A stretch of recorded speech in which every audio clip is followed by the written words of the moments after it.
Ngoja ninywe maji kwanza. Kunywa maji tena kumzungumzia Kibabage tena. Kaka, leo una maji mazuri kaka. Inakuja hiyo.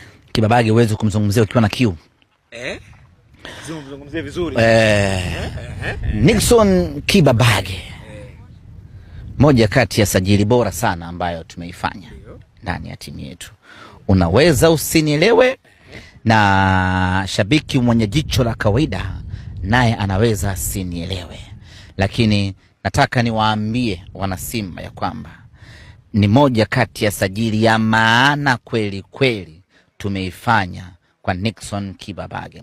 Inawezekana kwa sababu tunamjua, inawezekana kwa sababu ya historia yake, inawezekana kuna vitu vingi nyuma vinavyomfanya mtu awe demoralized anaposikia usajili wa Nixon Kibabage. Lakini mimi niko hapa kuwaambia wana Simba ya kwamba watembee kifua mbele kwa sisi kumpata Nixon Kibabage.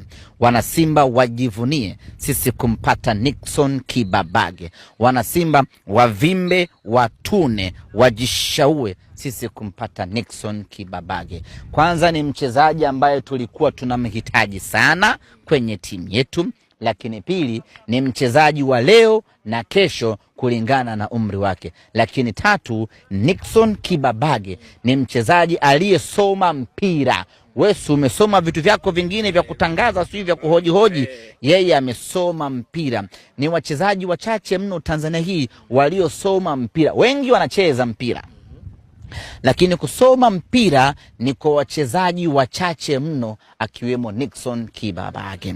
Ni mchezaji ambaye anakuja kusaidiana kazi na Anthony Mligo. Kumbuka Anthony Mligo yuko peke yake upande wa kushoto huku, na mpaka sasa amefanya kazi nzuri kweli kweli. Sasa tunamuongezea mtu wa kusaidiana naye upande wa kushoto. Advantage ya Kibabage ni kwamba ana uwezo wa kucheza chini kama ana namba 3, ana uwezo wa kucheza juu kama namba 11. Lakini chini ana mudu vizuri kwa sababu ana uwezo wa kuingia ufunguni kwa mtu akachukua mali akaondoka. Ana uwezo wa kusogea na mali mpaka hapa eneo la hatari alafu akapiga cross zenye macho. Nixon Kibabage uwezo huo anao.